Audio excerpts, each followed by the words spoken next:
Francis Lam reçoit aujourd'hui une grande romancière qui fait partie de l'histoire de l'islam de France, puisqu'elle est née à Paris.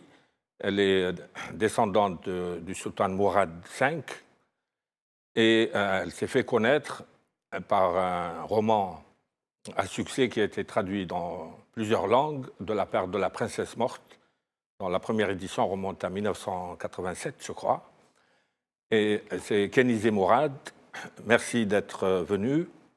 Merci à vous de m'inviter. À l'occasion d'un nouveau livre qui a la forme d'un roman, mais qui a une valeur informative exceptionnelle, consacré au Pakistan, appelé le pays des purs.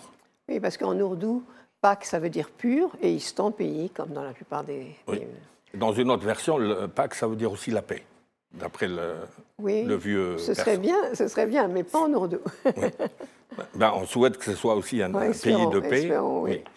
Donc, vous avez été grand reporter au Nouvel Observateur, où vous avez couvert les conflits les plus durs du siècle dernier, notamment le conflit qui a conduit à la sécession du Bangladesh en 1971, et vous avez été déjà en 1965 pour la guerre contre l'Inde. En 1965, j'étais vraiment toute débutante. J'étais pas vraiment, j'étais à demi-journaliste. Oui, mais ça vous a été très utile pour ce livre. Donc, vous avez une vieille connaissance du sous-continent indien. Surtout, j'ai de la famille là-bas, des deux côtés, en Inde et au Pakistan, et j'y vais depuis une quarantaine d'années, même plus. Voilà, donc de façon régulière. Je connais bien. Votre première patrie ex aequo avec la Turquie. Voilà, absolument. Alors, avec vous, c'est toujours c'est signalé roman dans les comptes rendus, mais c'est des livres de géopolitique, de sociologie politique, de sociologie religieuse. Et c'est surtout le cas pour le Pakistan. Mais auparavant, vous avez publié sur l'Inde, le pays dans la ville d'or et d'argent, qui est un livre sur une résistante musulmane à l'occupation anglaise. C'est la première, c'est la plus importante qui se soit battue dès 1857, lors de la révolte des Sipahs, contre l'occupation anglaise. Elle est de la ville de mon père, parce qu'on n'a pas dit, mon père est indien, oui. Et donc de Lucknow, qui était la ville, le centre de la culture musulmane du nord de l'Inde. Une ville extraordinaire. Et au moment de la partition, une partie de la famille est partie au Pakistan. C'est comme ça que j'ai de la famille des deux côtés de la frontière, et que je connais bien le Pakistan. Et puis, une résistance menée par une femme dans des pays supposés être misogynes, oui. Ça méritait d'être signalé. C'est pour ça que j'ai écrit, pour montrer que les femmes musulmanes ne sont pas seulement ce qu'on prétend qu'elles sont, que cette femme était chef de guerre et a été une véritable héroïne extraordinaire qui a mené des armées. Elle a tenu les Anglais en échec pendant 2 ans. C'est énorme.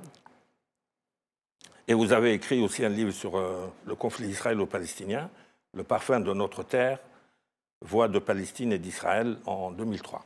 Voilà. Donc vous conformez au résumé de la situation concernant l'islam. Il y avait 3 foyers de rayonnement de la culture islamique. C'est Istanbul, Delhi et le Caire. Oui. Jusqu'à la chute du califat. Et Delhi, ça a cessé au moment de la partition, qui a été dramatique en 1947. Alors, dans ce livre, vous dites que malgré les drames, les conflits, il y a encore des descendants des familles brahmanes et hindouistes qui étaient à Lahore et qui reviennent. Oui, parce que c'est une séparation qui s'est faite dans une violence terrible, parce que les Anglais sont partis 1 an avant ce qu'ils avaient décidé, ce qu'ils avaient annoncé. Donc rien n'était préparé et il y a eu des centaines de milliers, même millions de morts des deux côtés. Mais les hindous qui ont dû quitter Lahore, comme les musulmans qui ont dû quitter Delhi et tout le nord de l'Inde, et devenir des réfugiés, ces gens-là ont une nostalgie terrible, très très grande du pays où ils ont vécu toute leur enfance et leur jeunesse. Et maintenant, on voit à Lahore de façon régulière, surtout pour le festival des cerfs-volants qui se passe au printemps, on voit beaucoup de gens qui habitaient Lahore, jeunes, qui reviennent à Lahore. Maintenant que les frontières sont ouvertes en général. Parfois, par moment de tension, elles sont fermées. mais en général, elles sont ouvertes. Et les gens, et beaucoup de Pakistanais vont en Inde. Donc, ce sont des peuples qui sont c'est le même peuple, et qui s'entendaient extraordinairement bien avant, jusqu'à ce que les Anglais, comme toujours, divisaient pour mieux régner. Et ils se sont rendus compte, les Anglais, au moment de la révolte des Sipahs en 1857, que hindous et musulmans luttaient coude à coude, sans une ombre de désunion, contre eux, et qu'ils ont failli gagner. On a failli jeter les Anglais hors de l'Inde en 1859. Bon. Et ils se sont donc rendus compte que la seule façon, ce qu'il fallait faire, c'était séparer, semer la discorde parmi ces deux communautés, qui avaient quelques foyers de discorde, hein, c'était pas quand même le paradis, mais ça se passait bien en général. Ils l'ont fait, et j'ai même retrouvé dans des archives une lettre d'un vice-roi envoyant à ses gouverneurs de province, aux Anglais gouverneurs des provinces indiennes, disant il faut changer les livres d'histoire pour montrer que les hindous ont toujours massacré les musulmans et les musulmans ont toujours massacré les hindous. Ah, c'est une falsification. C'est énorme, cette lettre. Oui. Ouais. Alors que beaucoup de musulmans, de notables, étaient contre la partition, dont votre propre père. Mon père était contre la partition. Il était contre les Anglais à 1000%, mais il était pour une Inde unie. Mais on ne va pas refaire l'histoire pour toutes sortes de raisons. Ça n'a pas pu se faire parce que les musulmans n'avaient pas confiance. Nehru avait dit aux hindous, aux foules hindoues qui protestaient pour qu'on donne quelques avantages aux musulmans, qu'on leur laisse pratiquer leur droit familial. Nehru avait dit, ne vous en faites pas, quand nous serons les maîtres, nous ferons ce que nous voulons. Là-dessus, Jinnah a dit, c'est pas possible, et les musulmans ont dit, c'est pas possible, on va être une minorité opprimée, et donc on a fait le Pakistan à ce moment-là. Alors que Gandhi était contre la partition. Gandhi était contre, mais Jinnah aussi, au début, ne voulait pas la partition. Il avait autour de lui des musulmans. Il l'a fait obliger, parce qu'il se rendait compte que les musulmans seraient une minorité, qui ne seraient pas bien traités et qui auraient beaucoup de problèmes en Inde. Et puis, c'était le siècle des nationalismes où chacun voulait avoir un chez-soi. En plus, oui. Voilà, alors donc votre... On va parler de celui-ci, oui. Votre roman fait arriver à ce pays des purs une journaliste venue de France, supposée être sans préjugés, mais qui avait lu dans Newsweek que le Pakistan était le pays le plus dangereux de la planète. Oui, ça a été un titre de Newsweek il y a quelques années. Le Pakistan est le pays le plus dangereux de la planète, parce que le Pakistan est le seul pays musulman à avoir l'arme nucléaire. Ah, mais il y a quand même quelques dangers naturels, comme les inondations. Oui, ça c'est autre chose. Oui. Ça c'est un danger pour les gens à l'intérieur. En fait, depuis quelques années, effectivement, avec le réchauffement climatique peut-être, il y a des inondations terribles du Pakistan. Les neiges fondent, les neiges des Himalayas fondent très très vite et ça ravage le pays. Et la journaliste arrive lorsqu'il y a une inondation, la plus grosse inondation, et il y a 20 millions de sans-abri. Et ces gens-là qui sont dans des camps, bien évidemment qui n'ont plus rien, qui n'avaient déjà pas grand-chose, c'était des paysans qui n'étaient pas riches. Ces gens qui sont dans des camps vont être la question que se pose cette journaliste, les journaux occidentaux et les chancelleries, les diplomates, les gouvernements. Est-ce que cette population misérable, maintenant, va être radicalisée par les groupes extrémistes, parce qu'il y a pas mal de groupes extrémistes au Pakistan, j'expliquerai pourquoi et comment. Est-ce qu'elle va être radicalisée? Est-ce que ces groupes extrémistes vont arriver à persuader des jeunes désespérés de rentrer et les intégrer dans des groupes terroristes?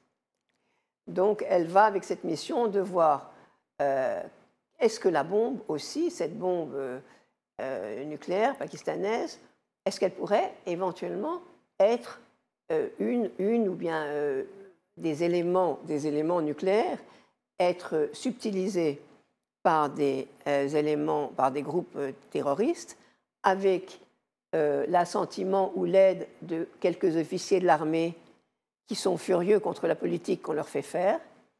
Et est-ce qu'à ce moment-là, il pourrait y avoir un danger que ces groupes terroristes elle a des éléments de force nucléaire. Ça, c'est le scénario catastrophe Ça, c'est le des scénario chancelleries catastrophe occidentales. qui agite un peu les pays, disons les gouvernements occidentaux. Oui. Ben, alors que l'Occident n'était pas contre le programme nucléaire pakistanais, il aurait même un peu aidé discrètement au moment où c'était destiné contre l'Inde, alliée de l'Union soviétique. En réalité, l'Inde a été la première à avoir la force nucléaire.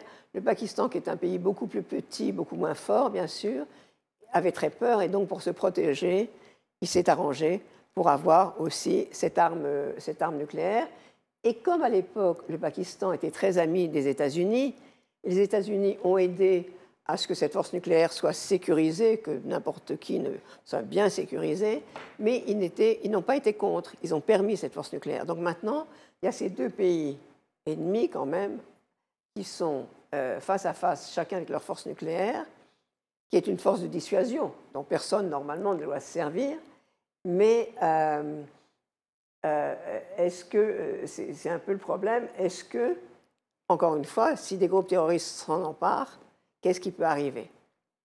Alors, du point de vue de la sécurité générale, cet équilibre de la terreur a mis fin au conflit récurrent qui opposait les deux pays. Pour l'instant, oui. Oui. Parce que le dernier grand conflit, c'est quand le Pakistan a perdu son aile orientale, qui est devenue le Bangladesh. Alors bien sûr, il y avait, on ne va pas rentrer dans l'histoire, mais il y avait des grosses erreurs du Pakistan vis-à-vis de sa partie orientale, Qui le Pakistan occidental vis-à-vis de la partie orientale. Mais l'Inde a bien sûr profité de ça pour mettre de l'huile sur le feu, et bien évidemment, ça... Et donc, le Pakistan tient beaucoup à sa force nucléaire pour s'assurer que l'Inde ne va pas aussi l'attaquer et le faire exploser. Donc, c'est sa sécurité, disons. Oui, ça a joué le même rôle qu'entre les deux grandes puissances où il y avait un équilibre. Absolument. Bon. Alors, mais ce pays est rentré dans une zone de grande turbulence depuis l'arrivée des troupes soviétiques à Kaboul. Voilà. Oui, le Pakistan, moi que j'ai connu, et j'en parle beaucoup dans mon livre, du beau Pakistan, qui était un pays vraiment où l'islam était un islam modéré. Les grands partis musulmans n'avaient jamais plus de 5%, qui voulaient établir la charia, n'avaient jamais plus de 5%. Et donc, il y avait une espèce de tolérance, il y avait quelques hindous quand même qui étaient restés, il y avait des chrétiens, il y a aujourd'hui au Pakistan 3 millions de chrétiens sur 200 millions d'habitants, et ils sont surtout dans la région de Lahore, dont je parle, ma journaliste sera à Lahore, et à Lahore, il y a 130 églises quand même, ce qui est quand même beaucoup. D'où quelques attentats contre les églises de temps en temps. Et des attentats contre les églises de temps en temps, bien sûr. Et donc je montre ce que je veux montrer, c'est que le Pakistan n'est pas le trou noir rempli d'extrémistes ou de terroristes dont on parle en Occident. Moi qui suis allé beaucoup, qui connais bien ce pays, c'est un pays avec des gens extraordinaires, d'abord courageux dans des situations difficiles, très travailleurs, très inventifs, très hospitaliers, bien sûr, comme on est en Orient toujours. Et c'est toute une société très complexe et qui n'est pas, c'est pas du noir et blanc. Alors vous avez toutes ces sociétés où il y a des artistes, où il y a des théâtres, où il y a des défilés de mode. On n'imagine pas ça au Pakistan, des défilés de mode, qui n'est pas de la mode islamique, qui est une mode tout à fait, disons, à l'européenne, où il y a aussi des galeries de peinture, où il y a des cafés, des restaurants, toute une jeunesse. Ça, c'est quand même la bourgeoisie. Le peuple est plus traditionnel, mais le peuple n'était pas du tout extrémiste. Il a commencé à être influencé par les extrémistes depuis, effectivement, cette catastrophe dans les années en 80, enfin même, quand les troupes soviétiques sont arrivées et ont envahi l'Afghanistan. Là, à ce moment-là, la CIA et l'Arabie saoudite ont financé des écoles de moudjahidines, des écoles de jeunes qui étaient ou des Afghans ou aussi des Pakistanais, des Afghans réfugiés ou aussi des Pakistanais, pour aller se battre en Afghanistan contre les Soviétiques. Ils ont fait un travail extraordinaire, ils ont chassé les Soviétiques. Mais on appelait ça les moudjahidines à l'époque. On les appelait les moudjahidines. Un terme noble. Oui. Mais alors justement, comme dit un général dans mon livre, quand c'était les Soviétiques qui occupaient l'Afghanistan et qu'on envoyait les jeunes contre eux, vous les appeliez les soldats de la liberté, dit-il à leur journaliste. Oui. Maintenant que c'est les Américains qui sont là, vous les appelez des terroristes. Mais simplement parce que l'Afghanistan, qui est un pays très indépendant, très fier, n'a jamais supporté une occupation, il n'a jamais été occupé, il a toujours massacré les occupants. Et donc, actuellement, il a donc renvoyé, il a eu raison des Soviétiques, et maintenant, il se bat contre les forces d'occupation qui sont les États-Unis et l'OTAN. Et je dois dire qu'au Pakistan, tout le monde, 99%, sont d'accord avec eux, sont d'accord que pour ce combat contre les forces d'occupation de l'Afghanistan. Par contre, ça c'est une chose. Par contre, il y a d'autres groupes qui sont tout à fait autre chose, qui ne sont pas seulement des groupes nationalistes, qui ne sont même pas du tout nationalistes, qui sont des groupes terroristes, disons le mot, qui veulent employer tous les moyens de terreur pour établir au Pakistan un régime très dur, wahhabite, mais wahhabite plutôt de Daesh, disons, le régime du genre du régime de Daesh.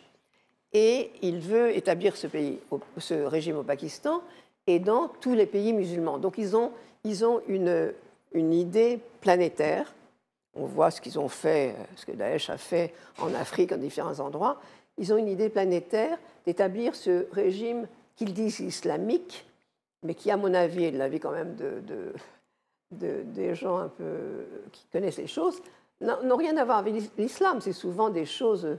L'islam est une religion tolérante, une religion ouverte, une religion intelligente. Ce n'est pas une religion bornée et absolument où ces gens peuvent boire en se cachant et tuer quelqu'un qu'ils voient se boire dans la rue. La preuve, c'est que ces musulmans pratiquants, militants, ont voté pour une femme Premier ministre. En plus, absolument, oui. Vous avez raison, tout à fait. Benazir Bhutto, ça a été vraiment le... Elle a été élue 2 fois, oui. 2 fois de suite. Donc, voilà, donc c'est pour montrer que... Alors, ce qui se passe actuellement au Pakistan, c'est que l'armée a un petit peu un jeu un peu double. C'est-à-dire qu'en fait, elle aurait tendance à ne pas se battre contre les talibans ou les djihadistes afghans qui veulent se débarrasser des forces d'occupation. Ça, c'est les années 90, oui. Hein, mais maintenant, oui. Maintenant, il y a toujours ces talibans. Talibans, ça veut dire, comme vous savez, les Taleb, école de théologie, sortant des écoles de théologie. Madrasa. Oui. Eh bien, ceux-ci se battent en Afghanistan pour libérer leur pays, mais il y a d'autres groupes, et ceux-là, l'armée pakistanaise les laisse tranquilles, parce que tout le monde au Pakistan est d'accord qu'il faut que l'Afghanistan soit libéré. Mais par contre, il y a ces autres groupes extrémistes et, disons le mot, terroristes, qui veulent imposer un régime de terreur, le régime de Daesh au Pakistan. Oui, mais là aussi, quand les Américains ont voulu se retirer, alors que les talibans étaient diabolisés à outrance, ils ont dit qu'il y avait des talibans modérés avec lesquels on peut négocier. Oui. Donc la modération et les qualificatifs de radicaux, c'est très relatif. C'est lié aux besoins de la réelle politique des grandes puissances. Absolument, c'est vrai. Oui. C'est vrai, mais pas seulement ça, parce que quand je parle des talibans terroristes, c'est pas seulement les grandes puissances. Je vais vous dire, 80% au moins des Pakistanais ne veulent pas de ce régime, qui est un régime absolument terrible. Qui veut Daesh ? Ah non, Daesh, bon... Mais c'est la même chose. Oui, bien sûr. Non, mais Daesh est au Pakistan. Daesh, c'est très différent d'abord des talibans qui sont peut-être rigoristes, mais qui ne sont pas tous des terroristes. Non, c'est différent. Donc, une des grandes nuances de ce livre, c'est d'introduire un net distinguo entre des gens qui sont pour la charia, mais qui ne sont pas pour la violence. Absolument. Il y a une grosse différence, et voilà, donc ça c'est sûr. Oui. Alors ensuite, on a...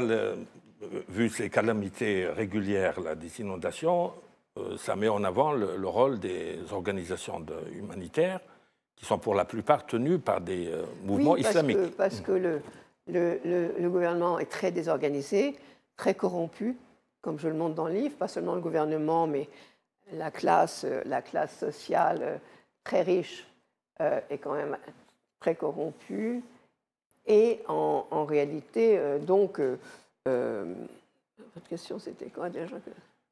C'était pour les organisations humanitaires tenues donc par les mouvements islamiques. Organisations islamistes dont on sait qu'elles font un travail extraordinaire, c'est eux qui ont le plus fait dans ces inondations, dans ces tremblements de terre, etc., pour aider la population. Donc la population, bien évidemment, se tourne vers eux, et plus que vers un gouvernement qui est assez peu capable. Et dans le même temps, ça arrange le gouvernement qui est démissionnaire, et il Oui, compense. en même temps, Ça a été le cas des frères musulmans dans les années 30, du temps du roi Fouad et Farouk, où le roi ne s'intéressait pas beaucoup aux fallahs. Et quand les frères musulmans avaient une économie sociale, etc., on soupçonnait le palais de les aider, vu leur action sociale. Mais après, c'est devenu un mouvement politique. Mais d'ailleurs, c'est la même chose exactement. C'est qu'en fait, le gouvernement, oui, je le dis dans le livre, a quand même soutient certains de ces groupes. Mais parfois, ces groupes passent la limite, certains passent la limite, et à ce moment-là, quand le gouvernement essaye de les interdire, il les interdit, mais il change de nom, tout simplement. Donc voilà. Donc effectivement, il faut faire absolument la différence entre ces trois choses, c'est-à-dire le musulman, tiède, disons, musulman, mais qui n'est pas spécialement très très pieux, disons, qui est pieux, mais sans plus. Les gens qui voudraient la charia, effectivement, il y en a quand même pas mal au Pakistan. Et puis les groupes terroristes, mais ça qui effraie tout le monde et qui sont extrêmement dangereux, bien sûr. Oui, mais le Pakistan a sa constitution tirée de la charia. On avait un grand musulman de Paris, le professeur Hamidullah, qui venait de Hyderabad, qui a été un des consultants pour la constitution. Mais avec quelques ouvertures. Par exemple, il a permis aux banques d'avoir des prêts à intérêt modérés. Ce n'est pas l'interdiction. Donc, il y avait une forme d'ijtihad dans le sous-continent indien. Bien sûr, il faut un ijtihad nécessaire. Par exemple, couper la main du voleur, on ne fait pas ça au Pakistan. Non, il faut d'abord lutter contre la pauvreté qui conduit à voler. Exactement. Donc, et d'ailleurs, je dois dire que j'étais quand même assez fière du Pakistan, qui est quand même en partie mon pays, puisque j'ai de la famille là-bas. C'est que quand le général Zia, un dictateur qui a été mis au pouvoir par les Américains pour faire la guerre, qui a fait d'abord pendre Bhutto, le président Bhutto, et ensuite était là et a fait cette guerre contre les Soviétiques. Il a essayé d'établir la charia, il a cherché partout, il voulait faire couper la main des voleurs. Il n'a pas trouvé un seul médecin dans tout le Pakistan qui accepte de couper la main des voleurs. Ce qui montre que quand même, je veux dire, effectivement... La société civile résiste. La société civile est quand même un sens de la justice. On ne va pas couper la main de pauvres gens qui volent parce qu'ils n'ont pas assez à manger ou qu'ils n'ont pas assez pour s'habiller. Mais à l'époque, Zia était très lié à l'Arabie saoudite et aux pétromonarchies. Complètement lié. Donc il y a une surenchère liée au besoin d'avoir une coopération avec des pays riches. Ah ben, bien évidemment, beaucoup d'argent venait de l'Arabie saoudite, et encore aujourd'hui. Oui, mais dans un des nombreux entretiens, un des responsables dit les Saoudiens sont nos alliés. Oui, ben bien sûr. Il ne faut pas trop les brusquer. On ne peut pas aller contre les Saoudiens, ils sont nos alliés. Bon, alors, par ailleurs, tout à fait à la fin, quand cette journaliste va à Gwadar, donc la porte du vent, littéralement, ce port de la mer d'Oman. Le Pakistan est un pays très intéressant parce que c'est un pays stratégiquement très important. Il est situé entre l'Inde d'un côté, de l'autre côté l'Iran, l'Afghanistan au nord et surtout la Chine. Et la Chine a récemment loue pour une cinquantaine d'années un tout petit port de pêcheurs qui donnait sur le golfe d'Oman et la croisée des routes du pétrole par le détroit d'Ormuz. Et la Chine est en train de construire là un énorme port pétrolier, et elle a presque terminé de construire une route qui relie donc les routes du pétrole jusqu'à la Chine, jusqu'au Xinjiang, qui relie en 3-4 jours. Alors que sinon, quand la Chine devait aller par la mer, c'était 21 jours. Depuis le détroit d'Ormuz jusqu'à la Chine, c'était 21 jours. Donc ça, pour elle, c'est très, très important. Ce petit port, qui est devenu un énorme port, mais où les étrangers n'ont pas le droit d'aller, où mon héroïne, se déguisant en femme pakistanaise, va se faufiler, va aller.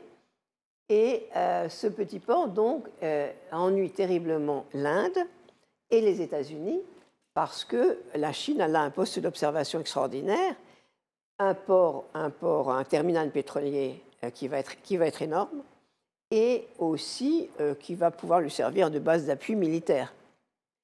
Donc, l'Inde et les États-Unis ont tout fait pour que ça ne se fasse pas, que la Chine n'arrive pas à s'installer à Gwadar. Ça s'écrit G-W-A-D-A-R. Ça veut dire la porte du vent. Ça veut dire la porte du vent, c'est un joli nom. Mais ils n'y sont pas arrivés. Mais par contre, on est à peu près sûr, on a d'ailleurs des preuves, qu'ils financent les mouvements indépendantistes de la province. La province, les province du Pakistan s'appelle le Baloutchistan. Elle est très grande, très peu peuplée. Et elle a été laissée un peu de côté. Donc elle est un peu en révolte contre le centre parce qu'elle estime qu'elle n'a pas été, on ne lui a pas donné ce dont elle avait besoin pour son développement. Donc il y a tout un mouvement qui veut son indépendance et qui est bien sûr, et qui est aidé, on le sait, même si on a certaines preuves, mais enfin, par en tout cas l'Inde, mais financé aussi par les États-Unis. Parce que, bien évidemment, s'ils arrivent à rendre cette partie, à faire éclater le Pakistan, que le Baloutchistan devienne indépendant, ce qui entraînerait un problème avec l'Iran, parce qu'une partie de ce Baloutchistan est iranien, il y a une partie au Pakistan, une partie en Iran. À ce moment-là, le Baloutchistan devrait tout aux États-Unis, et donc les États-Unis auraient une base juste là qui lui serait très utile. Donc elle ne veut surtout pas que ce soit la Chine. Et donc il y a actuellement, alors qu'il y avait autrefois le grand jeu, ce qu'on appelait le grand jeu, c'est-à-dire grand affrontement, disons, entre le Royaume-Uni, la Grande-Bretagne et la Russie pour avoir l'influence sur toute la région. Maintenant, c'est le grand jeu, disons, la bataille d'influence entre la Chine et les États-Unis. Et là, ça se joue vraiment là de façon très importante. Et c'est une concurrence surtout commerciale. Une concurrence commerciale, stratégique quand même. Oui. Mais alors, il y a une autre chose dont je voulais vous parler, c'est l'Afghanistan. L'Afghanistan a toujours dit que c'était le pays le plus pauvre du monde. Sauf qu'on a su, il y a quelques années, les experts le savaient depuis très longtemps, parce que les Soviétiques avaient fait des rapports dessus. L'Afghanistan est le pays le plus riche au monde en minerais pour l'industrie et l'électronique moderne. Donc tous ces métaux rares dont on a besoin pour développer l'industrie et toutes les techniques modernes. Okay, ils ont un potentiel, mais ce n'est pas exploité. Dont le lithium. Ce n'est pas exploité, mais les États-Unis ne veulent pas.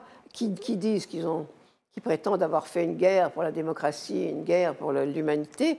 Bien évidemment, ce n'était pas ça, c'est jamais ça. Et ils ont un pied là, ils ne veulent pas partir, parce qu'il y a beaucoup trop d'intérêt en jeu. Ah, le lithium, c'est un enjeu pour les industries électroniques. Il y a le lithium, mais il y a tous les autres métaux rares. On appelle l'Afghanistan maintenant l'Arabie saoudite du lithium. C'est ce que le pétrole est pour l'Arabie saoudite, le lithium est l'équivalent. Oui. Non, mais c'est sûr que... alors, cette coopération avec la Chine serait totalement impensable au Maghreb, par exemple, où les Chinois ont demandé à des pays du Maghreb l'autorisation d'ouvrir des usines, par exemple de machines à laver, de manière à inonder le sud de l'Europe à bas prix. Or, je ne cite pas le pays du Maghreb en question. Le ministre du Commerce a été consulté, une grande ambassade de l'Union européenne qui lui ont dit surtout pas. Alors que le Pakistan fait preuve d'une plus grande indépendance vis-à-vis des États-Unis. Il tient compte de la proximité géographique et a une certaine marge de manœuvre qui lui assure une indépendance. Oui, plus d'indépendance. Un peu plus. Oui. Bon, alors donc ce mouvement autonomiste, là, il n'inquiète pas outre mesure le pouvoir central. Si, il inquiète beaucoup parce que ce mouvement autonomiste ont déjà tué un certain nombre d'ouvriers et d'ingénieurs chinois, et pakistanais, bien sûr. Et donc, il inquiète parce que les Chinois ont dit s'il n'y a pas de sécurité, nous, on ne continue pas. Mais là-dessus, bien sûr, les Pakistanais, le gouvernement a envoyé son armée. Et il y a une sorte de guerre, de guérilla assez importante au Baloutchistan, parce que pour le Pakistan, c'est pas seulement l'intérêt des Chinois, c'est vraiment l'intérêt du Pakistan, parce que c'est le long de cette route qui va donc de 3-4 jours, qui va jusqu'à la Chine, vont être construites des usines, des exploitations tout le long de la route, puisqu'il y aura un train, il y aura une route, une grande route, il y aura des pipelines, etc. Donc ça va être une possibilité d'industrialiser le Pakistan extraordinaire. Et le Pakistan compte beaucoup là-dessus. Donc, disons que on appelle ça la route des milliards. Alors, oui, ce n'est pas encore les milliards, mais ça va peut-être venir. Oui, parce que ce Gwadar veut être le Dubaï de la région. Voilà, et le port de Gwadar est bien meilleur, parce que c'est un port en eau profonde extrêmement protégé, et bien meilleur que le port de Dubaï. C'est vraiment un port extraordinaire, paraît-il. Oui, oui. Bon, alors on a il y a beaucoup de très bonnes formules utilisées là, de politesse pour désigner les personnages. Et notamment, pour se dire au revoir, on disait Khuda Hafiz avant. On disait Khuda Hafiz. On dit Allah Hafiz. Voilà. Khuda, c'est Dieu en persan. C'est-à-dire, on invoque la protection de Dieu. Oui. Or, la généralisation de l'usage de Allah Hafiz, ça serait dû au nombre de Pakistanais qui ont séjourné dans les pays du Golfe. Absolument. Oui, il y a beaucoup de Pakistanais qui séjournent et travaillent dans les pays du Golfe et qui envoient beaucoup d'argent au Pakistan, ce qui est une source de revenus importante pour le Pakistan. Alors, il y a l'autre mot, c'est Huzur. Huzur. Oui. Votre grâce, Mais ça, c'est un... Oui, ça, c'est un... Il y a Hazrat aussi. Hazrat. Hazrat. Oui. Hazrat, oui. Hazrat. Oui, c'est des mots arabes prononcés. C'est des mots arabes, oui. Ah oui. Ah, mais il y a beaucoup de mots arabes dans l'ourdou. L'ourdou est composé d'arabes, de persans, de turcs, beaucoup de mots turcs. Ourdou même, c'est un mot turc, ça veut dire l'armée. Oui. Et quelques mots quand même sanscrits, qui viennent aussi de l'ancienne... Alors, il y a aussi les titres qu'on donne aux religieux, là, que rencontre cette journaliste. Le mot Maulana. Maulana, c'est un... Mavli et Molla. Oui, alors Maulana, c'est un titre, c'est un religieux qui est un savant en même temps, Maulana. Maulvi, c'est le religieux normal, que le petit, ça peut être le petit curé de campagne, ça peut être le... Bon, voilà, c'est... Et puis Mollah, c'est pareil que Maulvi, mais Mollah, c'est employé dans un sens plutôt un peu dédaigneux, parce que, comme ça fait référence aussi, Mollah, il y a des Mollahs en Iran, donc comme la majorité au Pakistan, de loin, est sunnite, il y a à peu près, là il y a quand même, il faut aussi parler de ça, il y a à peu près 15% à peu près ou un peu plus, de chiites. À peu près la même proportion que les Alevis en Turquie. Voilà, à peu près. Et ce sont des gens extrêmement progressistes, sont des gens souvent des gens cultivés, etc., que les groupes extrémistes tuent systématiquement. On tue systématiquement les médecins, les ingénieurs, pour essayer de réduire cette communauté chiite à pas grand-chose. Et donc, il y a ça. Il y a aussi les histoires, la fameuse loi du blasphème. Oui. Alors, je parle beaucoup de ça dans mon livre. On connaît tous ici, on a entendu parler de la fameuse Asia Bibi, qui est une chrétienne qui a été condamnée à mort parce qu'elle aurait blasphémé contre le prophète ou contre l'islam, et qui a été condamnée à mort, et finalement, elle est restée en prison. Elle est en prison depuis très longtemps. Mais il y a beaucoup d'Asia Bibi. Et ce qui est intéressant de voir, c'est qu'au fond, j'ai vu les chiffres, il y a 3 fois plus de condamnés pour blasphème, 3 fois plus de musulmans, que de chrétiens et d'hindous. Donc, c'est comme si les musulmans allaient blasphémer contre le prophète. C'est quand même un peu bizarre. Donc, ça montre bien que cette loi du blasphème, en fait, est une loi scélérate, que c'est employé contre des gens. Quand un voisin veut le jardin de l'autre, quand il veut sa maison, il l'accuse de blasphème. Et contre ça, qu'est-ce qu'on peut faire? Qu'est-ce qu'on peut dire? Donc, il y a beaucoup de gens qu'on accuse de blasphème, et notamment beaucoup de musulmans, qui sont accusés de blasphème par d'autres musulmans pour des raisons strictement matérielles, de gains, et voilà, donc ça n'a rien à voir.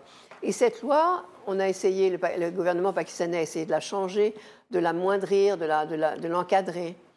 mais disons que les extrémistes se sont non seulement rebellés, ils ont tué le ministre qui voulait non pas l'annihiler, mais l'encadrer, que ce soit une vraie loi, pas une loi dont on se sert pour n'importe quoi.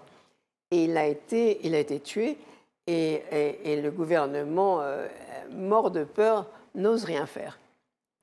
Oui, mais comme on a des attentats, par exemple, spontanément, on a tendance à les attribuer aux courants radicaux, mais l'enquête montre que c'est la mafia du foncier. Par exemple. Oui. Par exemple, moi j'ai une très bonne amie qui est une femme formidable, une jeune femme qu'on appelait la petite mère Teresa du Pakistan, une quarantaine d'années, architecte de formation. Elle avait, avec une équipe de volontaires, rénové tous les bidonvilles autour de Karachi, c'est-à-dire des bidonvilles pour des millions et des millions de gens. Vraiment, elle a été. Eh bien, la mafia de la terre voulait prendre les terrains et les petites maisons des pauvres gens parce qu'ils voulaient faire des grands immeubles. Comme Karachi s'est étendu beaucoup, ils voulaient faire des grands immeubles. Donc, elle le résistait, il la menaçait. Et moi, un jour, je lui dis, mais comment est-ce que vous allez faire? Parce qu'ils sont quand même, ils vous menacent. Hein. Elle me dit, mais qu'est-ce qu'ils peuvent faire de plus que de me tuer? Eh bien, ils l'ont tué. 2 ans après, il l'a tué. C'était une très bonne amie. Et ils l'ont tuée et c'était une catastrophe. Elle n'a pas été protégée parce que dans ces mafias, beaucoup obtiennent de l'argent. Il n'y a pas simplement les mafieux, il y a tout autour un certain nombre de gens. Et ils profitent du fait que le cadastre n'est pas encore au point et que les actes, oui, toutes les familles n'ont pas de... Oui, mais en général, elle avait fait un travail extraordinaire pour que le cadastre soit quand même... Mais bon, on l'a tué, et voilà. Oui. Alors, il y a d'autres passages très intéressants. Ce sont de très longs dialogues entre la journaliste et ces personnages religieux qui la reçoivent, et notamment au moment où elle a fait croire qu'elle était une descendante du calife ottoman. Oui, pour parler à des religieux extrêmement durs, alors, je ne sais pas où on peut les placer ceux-là, mais enfin, on va voir que par la suite, ils ont quand même à voir avec les attentats, mais extrêmement durs, pour pouvoir leur parler, comme elle est une femme, en plus une femme occidentale, on la présente, l'ami qui l'emmène la présente comme la petite fille du calife. Et donc, il y a un dialogue, et à ce moment-là, ils acceptent de lui parler, et il y a un dialogue effectivement intéressant. Et il lui demande s'il y a un membre de la famille ottomane qui puisse être nommé calife. Qui puisse être calife. Alors, elle leur répond, mais enfin, vous avez al-Baghdadi. Ah, ils disent, non, c'est al-Baghdadi, celui-là, on ne sait pas d'où il sort. Il n'est pas bien du tout. On voudrait quelqu'un respecté, un membre de cette famille qui a quand même régné pendant 6 siècles et demi, qui est très respecté. Est-ce que vous avez un oncle, un cousin, etc. Alors elle dit, je vais voir. Mais alors, elle est embrouillée là-dedans parce qu'elle ne sait pas comment s'en sortir. Mais c'est intéressant de voir, et c'est vrai, bien sûr, tout est vrai dans ce livre. Hein. J'ai mis un petit peu de romancé pour faire passer cette journaliste. Mais sinon, tout est absolument une photographie du Pakistan actuel et des problèmes du Pakistan et aussi des richesses et des espoirs du Pakistan. Mais donc, elle dit qu'elle va voir, qu'elle va essayer de trouver, parce qu'effectivement, ils ont envie, ils ont beaucoup contacté, les Pakistanais ont contacté, ils les rencontrent à la Mecque ou autrement, contacté des Turcs, des religieux turcs, pour savoir des califes potentiels. S'il y aurait dans la famille ottomane des califes potentiels. Ben, ça montre l'attachement de l'islam des profondeurs à la fonction califale. Il est resté beaucoup, il est resté, mais bien sûr. C'est resté parce que c'est vrai que s'il y avait une unité dans le monde musulman, ça aiderait quand même. Et surtout qu'ils sont déçus par les organisations qui étaient censées unifier le monde musulman, comme l'organisation de la conférence islamique, qui avait eu un rôle assez important, mais maintenant elle est complètement inopérante pour arbitrer les conflits islamo-musulmans. Oui, je n'ai pas très bien suivi tout ça, mais bon, c'est vrai que... Le Pakistan a compté beaucoup sur l'OCI à un moment, oui. Mais quand il se trouve dans cette zone de turbulence où il y a eu 2 chocs, c'est la révolution iranienne, où le Pakistan a quand même eu l'intelligence de résister, alors qu'il y avait des soupçons d'utilisation de l'Iran des minorités chiites, il ne s'est rien passé. Et puis ensuite, l'Afghanistan, 2 fois l'arrivée des troupes à Kaboul à fin 79, et puis l'échec de l'armée rouge, où il y avait tous ces chefs de guerre qui arrivent à Kaboul, ça a été la crainte au Pakistan. Oui, oui, bien sûr. Oui. D'où l'arrivée ensuite des talibans. Donc il y a l'armée, il y a une sorte de réel politique qui fait l'objet d'un consensus pour éviter... Oui, bien sûr, absolument. Et alors, quand on dit que le Pakistan fait un double jeu, non, parce que le Pakistan est entre eux. Donc, comme j'ai dit tout à l'heure, l'Inde, qui est vraiment son ennemi principal, et parce que l'Inde n'a pas perdu l'idée de récupérer tout son ancien territoire, c'est-à-dire même le Pakistan. Je le sais parce que j'ai entendu des diplomates indiens en parler. Mais, donc, et puis, là, elle ne peut pas avoir l'Afghanistan comme ennemi parce qu'elle serait entourée de deux ennemis. Ce n'est pas possible. Donc, disons qu'elle ménage un peu l'Afghanistan. Et bien sûr, l'Amérique est furieuse parce qu'elle voudrait que le Pakistan se batte contre l'Afghanistan. Mais il y a une autre raison, c'est que les Pathans, ou Pashtuns, comme on dit, qui est la minorité la plus importante et qui a toujours régné en Afghanistan, qui n'est pas tout à fait la majorité, mais qui est une énorme minorité. Et ils sont 15 millions en Afghanistan, mais les mêmes, leurs cousins, sont 30 millions au Pakistan. Ils ne sont séparés que par la ligne du Rang, qui est une frontière artificielle qui a été faite par les Anglais. Mais ce sont des cousins. Il y a des villages Pashtuns dans le nord, dont une entrée est au Pakistan et une autre entrée en Afghanistan. Donc on ne peut pas, l'armée pakistanaise ne peut pas bombarder les Pashtuns afghans parce qu'ils vont avoir leurs 30 millions de Pashtuns pakistanais qui vont se révolter contre eux. Donc vous voyez, c'est impossible. Donc le Pakistan est vraiment dans une situation difficile. Mais en même temps, c'est un pays, en même temps, comme je dis, plein de richesses humaines. Et aussi un pays qui pourrait être assez riche, parce qu'encore une fois, sur le plan agricole, il est très très riche. Et c'est un des plus grands exportateurs de coton du monde. Et il y a toute une petite industrie au Pakistan. Surtout, bien évidemment, il y a quand même l'agriculture est très très importante. Alors, il y a des dialogues aussi sur le sens du mot djihad. Par exemple, ce chef musulman qui reçoit la journaliste, qui lui dit « Ils ne se font pas que de fausses idées. Je crois au contraire qu'ils commencent à mesurer la force du mouvement des vrais croyants, mais ce qu'ils ne réalisent pas encore, c'est que la domination des Occidentaux sur le monde est terminée. Le djihad de la fin des temps a commencé. D'après le hadith, le combat va s'étendre sur toutes les terres musulmanes qu'il délivrera de la domination des infidèles. Ils peuvent bien nous bombarder pour chacun de nos martyrs, 100 nouveaux combattants rejoindre la cause, et parce que, contrairement à eux, nous sommes prêts à mourir, nous vaincrons. La dernière bataille décisive libérera la Palestine et Jérusalem, notre troisième ville sainte, après la Mecque et Médine. Donc, ça, c'est une idée très répandue chez les musulmans les plus modérés, qui considèrent que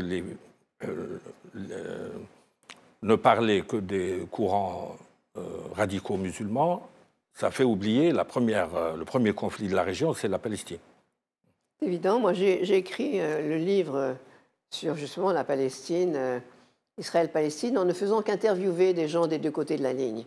Et revenait sans arrêt, quand je vais dans tous les pays musulmans, dans le peuple, revient sans arrêt l'idée de l'injustice qu'on fait aux Palestiniens.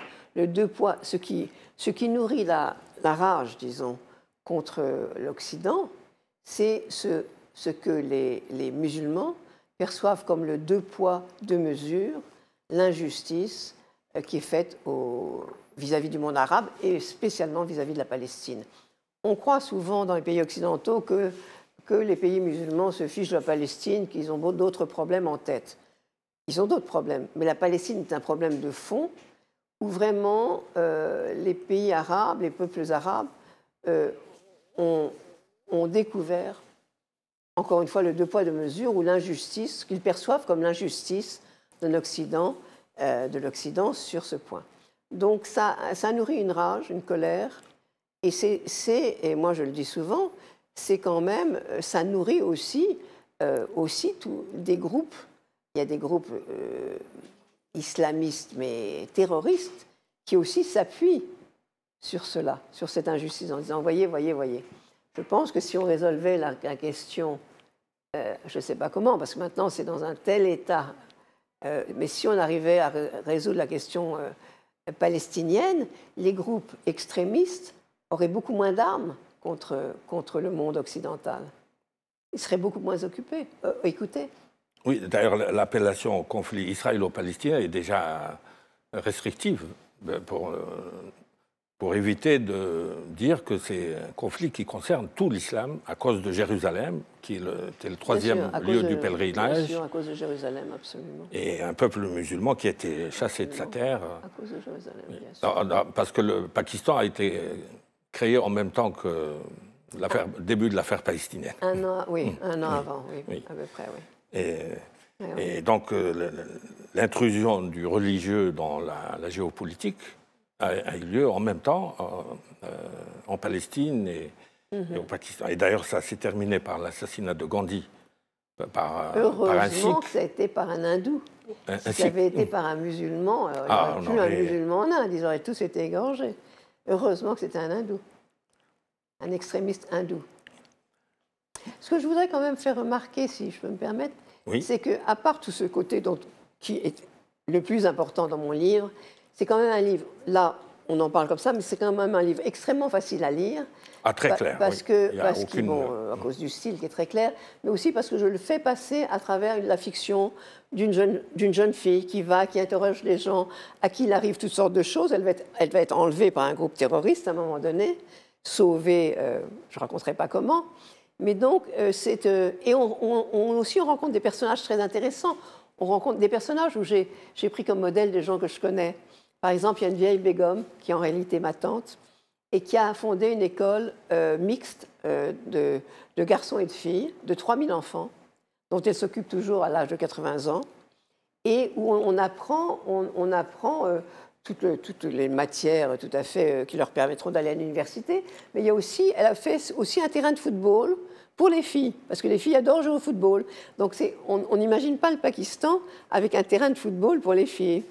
Il y a aussi, je parle d'une amie qui fait des troupes de théâtre, une petite troupe de théâtre amateur, et qui va dans tous les villages pour faire des petites pièces qui montrent aux femmes leurs droits. Et comme quoi elles n'ont pas à être vraiment totalement, non seulement exploitées, mais parfois tuées. Mais un féminisme musulman. Ben oui, bien sûr. Vous savez, quand j'étais en Iran, au moment de la révolution iranienne, les jeunes révolutionnaires, jeunes filles, en blue jean sous leur abaya noir, me parlaient, et je l'ai écrit ça, me parlaient comme me parlaient les féministes américaines. Elle me disait, je veux pas qu'on nous regarde pour notre corps et notre poitrine, etc. Je veux qu'on nous considère pour notre intelligence, notre caractère, et pas simplement pour notre physique. Elles avaient un discours très semblable aux féministes américaines. Non, il y a une épaisseur humaine incontestable, en plus du support informatif là, qui introduit toutes sortes de nuances. Je veux dire, c'est un livre facile à lire. Donc, alors, Anne est arrivée avec le préjugé que c'est le pays le plus dangereux de la planète, mais elle a changé d'avis en dehors de la fin. À la fin, elle va être quand même kidnappée. Mais elle va interviewer, parce qu'en tant que journaliste, elle sait que c'est dangereux, mais elle ne veut pas rater un grand scoop. Elle va interviewer le chef d'un groupe islamiste dont on pense qu'il est sans doute derrière pas mal d'actes de terrorisme, mais dont elle n'est pas tout à fait sûre. Et elle y va, et elle est piégée, elle est mise dans un cachot, et on la laisse mourir de faim et de soif. Elle va être sauvée. Mais bon, je ne raconterai pas plus. Oui, mais ça, c'est le pain quotidien des grands reporters. Oui, c'est le pain quotidien. Et d'ailleurs, d'être soupçonné de faire de l'espionnage. Absolument, absolument. Moi, quand j'étais au Pakistan très jeune, à un moment donné, comme j'étais un peu débutante et que personne ne me connaissait, puisque j'étais toute débutante, on a pensé que j'étais une espionne, d'autant que mon père était en Inde. Et c'était au moment de la guerre. Alors, ça a été une catastrophe, ça a été toute une histoire. Mais c'est vrai que là, d'ailleurs, j'ai dédié mon livre aux grandes correspondantes, aux femmes, correspondantes de guerre et grands reporters, Marine Jacquemin, etc., Lise Ramboudoul. Florence Aubenas. Lise Ramboudoul, elle est d'Afrique du Nord, je crois. Oui. Voilà. Et même Christiane Oukrent. Non, elle n'est pas d'Afrique du Nord. Non, mais elle est citée ici. Voilà. Non, vous faites comme les grands auteurs d'adab arabes du Moyen-Âge. qui veulent éviter au lecteur l'ennui, en faisant passer des connaissances, contrairement aux livres de théologie ou de droit qui sont un peu arides. Oui. Et donc, cette épaisseur humaine, les dialogues, les rebondissements, ça incite le lecteur à aller jusqu'au bout. Oui, oui, c'est ça, parce que c'est toujours ce que j'ai voulu faire, c'est apprendre, enfin, montrer des choses importantes, que j'estime importantes, à travers une fiction facile à lire. Mais les choses, dans chaque page, me disait une amie, dans chaque page, on apprend quelque chose, on apprend agréablement, sans difficulté. Oui, mais c'était la vertu de ce qu'on appelle les auteurs d'adab arabes. On les appelait comment? Auteurs d'adab. Adab, ça veut dire littérature, culture générale, et qui avait un style vraiment vivant, qui voulait faire passer des connaissances sans ennuyer le lecteur. Voilà, c'est ça qu'il faut faire. Oui. Absolument. Eh bien, écoutez, ça donne envie de prendre un billet et d'aller à Karachi ou à Lahore. Oui, c'est bon, on peut y aller, mais c'est quand même pas le pays le plus calme du monde quand même. Non, il peut toujours y avoir une petite bombe. dans une zone de turbulence. Il peut quand même y avoir une petite bombe qui explose ici ou là. Oui. Non, mais enfin, sur le plan humain... Là, mais sur le plan humain, c'est formidable. Malgré toutes ces crises, l'islam reste des pays hospitaliers qui pratiquent l'hospitalité sacrée. Oui, on y vit très bien. Je veux dire, les gens sont vraiment très, très... Et encore une fois, ils trouvent leur bonheur dans des petits riens. Ce sont des gens pakistanais. Quand on rentre en France et qu'on voit que tout le monde se plaint alors qu'on a presque tout en France, on est un peu... Oui. Très bien. Alors, j'espère qu'il y aura un film à partir de ce livre qui peut faire... Eh bien, merci beaucoup. Merci beaucoup. Et on vous invitera pour le prochain roman. Oui, qui sera sur la Turquie peut-être. Ah ben, c'est aussi intéressant. D'accord, merci. Merci encore.